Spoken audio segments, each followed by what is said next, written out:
નમસ્કાર દોસ્તો, વિડીયોમાં ફરી એક વખત તમારું સ્વાગત કરું છું. હું છું તમારો દોસ્ત ભાવેશ ધામેલિયા. વાત મારે કરવી છે કે ડર બધાને લાગે, બધાને ડર લાગે. કોઈને નોકરીનો ડર લાગે, કોઈને સત્તાનો ડર લાગે, કોઈને જીવનો ડર લાગે, કોઈને રૂપિયા પૈસા ગુમાવવાનો ડર લાગે. ડર દરેક લોકોને લાગે. ત્યારે આજે મારે વાત કરવી છે ફરી એક વખત, જ્યારે મનસુખ વસાવા અને ચેતર વસાવા વચ્ચે જે અત્યારે જંગ ચાલી રહી છે એના વિશે.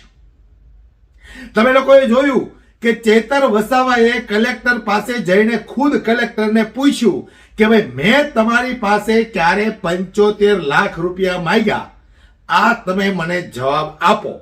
તો કલેક્ટરે સ્પષ્ટ કહી દીધું કે તમે મારી પાસે કોઈ જાતના પૈસા માંગ્યા નથી, આપણે કોઈ જાતની આવી વાત થઈ નથી. ત્યારે સાંસદ મનસુખ વસાવા ચેતર વસાવા પર આવા આક્ષેપો લગાડી રહ્યા છે જે બે બુનિયાદ છે, સદંતર ખોટા છે, પાયા વિહોણા છે. ત્યારે ચેતર વસાવાએ ખુદ સાબિત કરી દીધું, મીડિયાની સામે કલેક્ટરે કીધું કે અમારે આવી કોઈ પણ જાતની વાત થઈ નથી, કોઈ પણ જાતના તમે પણ મારી પાસે પૈસા માંગ્યા નથી. આ સ્પષ્ટ થઈ ગયું, દૂધનું દૂધ અને પાણીનું પાણી થઈ ગયું. એ વિડીયો પણ તમે જોયો. ત્યાર પછી જે યુટર્ન આવ્યો છે, કલેક્ટર સાહેબે યુટર્ન માર્યો. આવું કેમ બન્યું? તો કે ડર બધાને લાગે.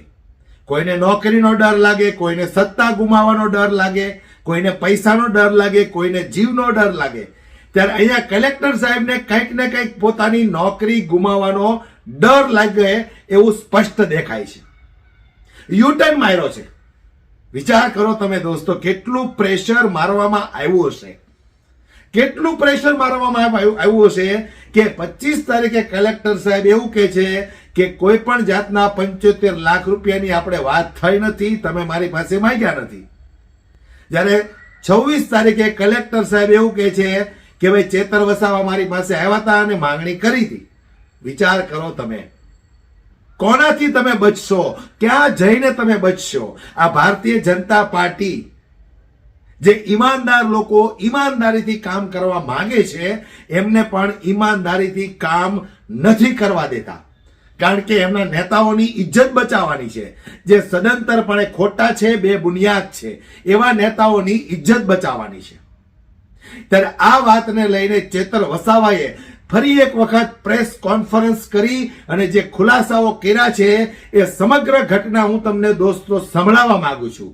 હું તમારી પાસે આશા કરું છું, વિનંતી કરું છું કે થોડો સમય કાઢી તમે સાંભળો.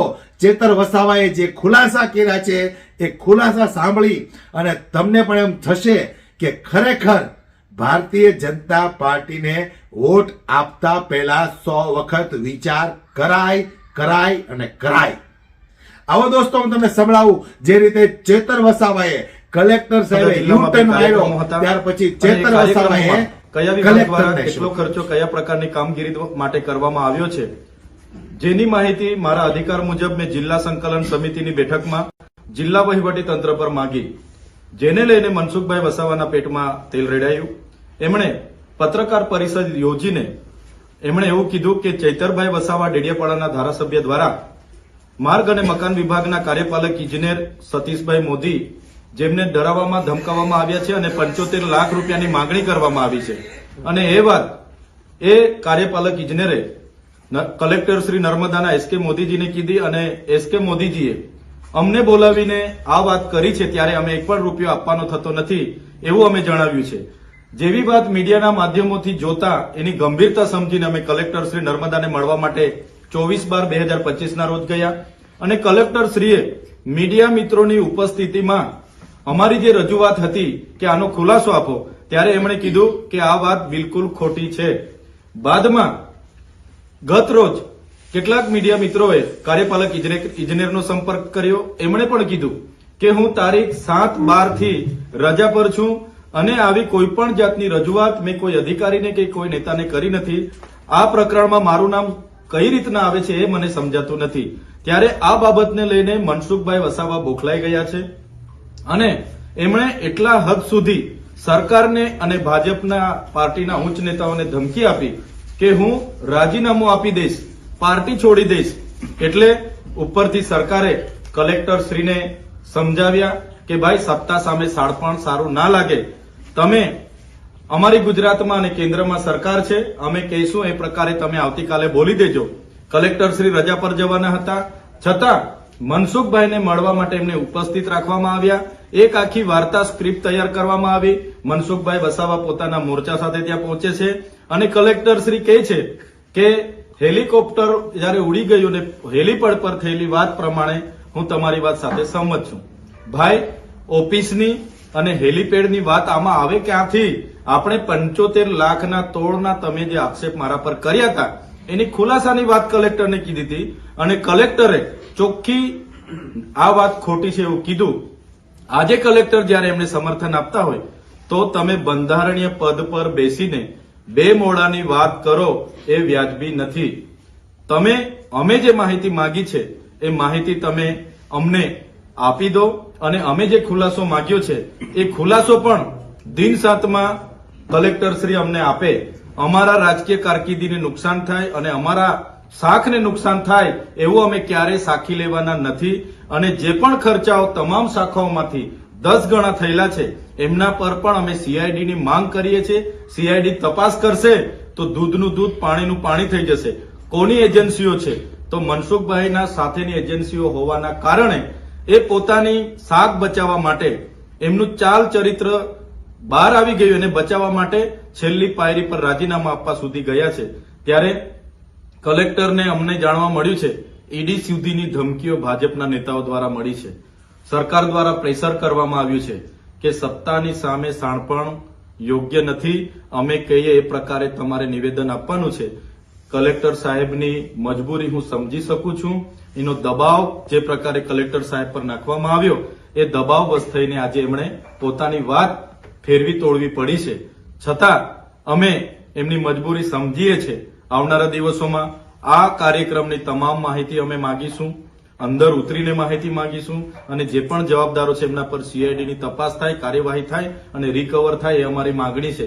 અમને જરૂર લાગશે તો આવનારા દિન 5 પછી યોગ્ય ખુલાસા નહીં મળે તો કલેક્ટર કચેરીની સામે હું મારા સમર્થકો સાથે ધરણા પર બેસવાનો છું. તો એમણે પ્રેસ વાર્તા કરી, એમાં ક્યાંય એમણે હેલીપેડનો ઉલ્લેખ નહોતો કર્યો. મારા પર આક્ષેપ કર્યા ત્યારે કોઈ દિવસ હેલીપેડ વચ્ચે આવતું જ નહોતું. ત્યારે તો એમણે એવું કીધું હતું કે મને અને જિલ્લા પ્રમુખ નીલરાવને કલેક્ટર શ્રીએ બોલાવીને અમારી સમક્ષ રજૂઆત કરી હતી. એટલે મેં ક્યાં રજૂઆત કરી, કોણે કરી, કયું સ્થળ હતું એની વિષય જ નથી.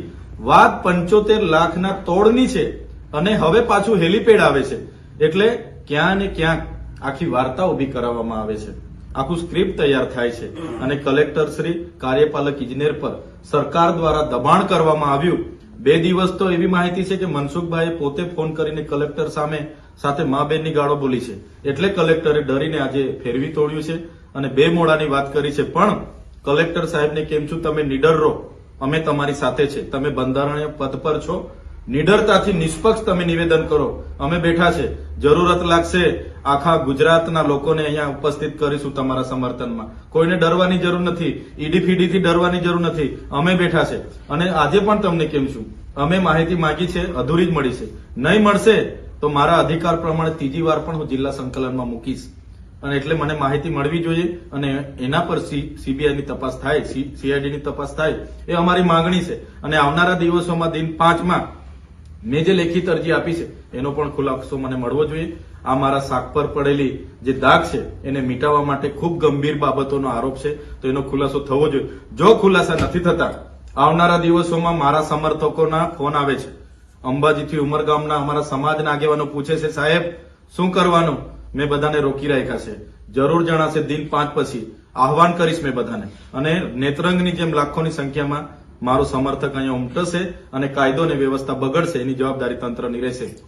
સંસદ એવું પણ શું કહ્યું છે કે ભાઈ કોન્ટ્રાક્ટર મારફતે તમે કહેવાયું કાર્યપાલક ઇજનેરને પૈસા માટે? સરકાર તમારી છે, પોલીસ તમારી છે, બધું જ તમારું છે. આ પ્રકારની વાયા વાત બંધ કરો. તમારા પર કોઈ હમણાં મનસુખભાઈ કીધું કે સીસીટીવી ફૂટેજ છે, મોબાઈલમાં રેકોર્ડિંગ છે, તો જનતાને જાહેર કરો.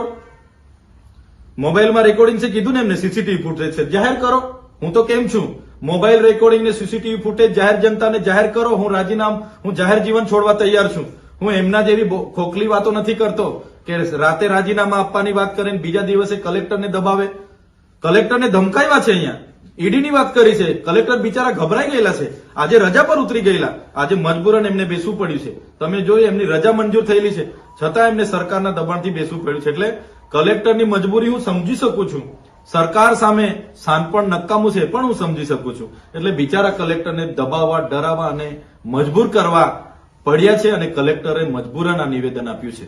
સત્ય બહાર આવ્યું છે એવું મનસુખભાઈની ચાલ ચરિત્ર બહાર આવ્યું છે. એમનો ચહેરો જોજો, એમનો હાવભાવ જોજો. એમની વૃત્તિ પહેલેથી પોતાની લીટી લાંબી કરવા માટે બીજાની લીટી ભૂસવાની છે.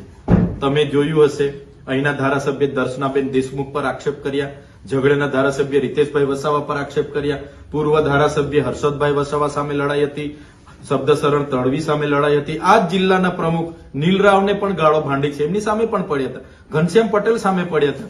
મહેશભાઈ વસાવા સામે, છોટુભાઈ વસાવા સામે, ડેડિયાપાડાના પૂર્વ ધારાસભ્ય મોતીભાઈ વસાવા સામે પડ્યા છે. એમની આ વૃત્તિ રહી છે.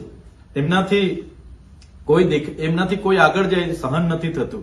ત્યારે મનસુખભાઈ જે પ્રકારે એ ઘરે બોલાવીને જે મીડિયા સ્ટેટમેન્ટો જે આપે છે એ પાર્ટી પણ જાણે છે, સરકાર પણ જાણે છે, પાયા વિહોણી વાતો કરે છે. આજે જનતા જાગી ગઈ છે. આજે જનતા એ પ્રોગ્રામોના હિસાબ માંગે છે. એ પૈસા કોઈ કમલમમાંથી નથી આવ્યા, કોઈ નેતાના ઘરેથી નથી આવ્યા. જે પણ 50 કરોડના ખર્ચા થયા છે એ નર્મદા જિલ્લાના આદિજાતિ બાળકોના, આદિજાતિ લોકોના વિકાસના ખર્ચા થયા છે. એનો એક રૂપિયાનો અમે હિસાબ લઈશું અને જે પણ ઉઠાંતરી થઈ છે એના પર CIDની તપાસ થાય અને એવા લોકો પર કાર્યવાહી થાય. એ લડત આવનારા દિવસોમાં વધવાની છે. તો આ વિડીયો સાંભળ્યા પછી તમારું શું કહેવું છે, તમારો શું મંતવ્ય છે, મને કોમેન્ટ બોક્સમાં દોસ્તો જરૂરથી જણાવજો. કારણ કે જ્યારે ઈમાનદાર લોકો પોતાની ઈમાનદારીથી કામ કરવા માંગે છે ત્યારે ભારતીય જનતા પાર્ટી એક એવી સરકાર છે કે ઈમાનદાર લોકોને ઈમાનદારીથી કામ નથી કરવા દેતા. કોઈ પણ જાતનું એના પર પ્રેશર લાવે, દબાણ લાવે, ધમકીઓ આવે કે જે પણ થતું હોય, આજે નિવેદન આપ્યું એ કાલે નિવેદન બદલાઈ જાય છે. આવા ઘણા બધા કિસ્સાઓ તમે પણ જોયા હશે. હાલ આ વિડીયો જોયા પછી તમારું શું કહેવું છે મને કોમેન્ટ બોક્સમાં દોસ્તો કોમેન્ટ કરીને જરૂરથી જણાવજો. ત્યાં સુધી રજા લઉં. બીજા વિડીયોમાં ફરી એક વખત મળશું. વિડીયો પસંદ આવ્યો હોય તો લાઈક, શેર કરવાનું દોસ્તો ભૂલશો નહીં. જય હિન્દ, જય ભારત.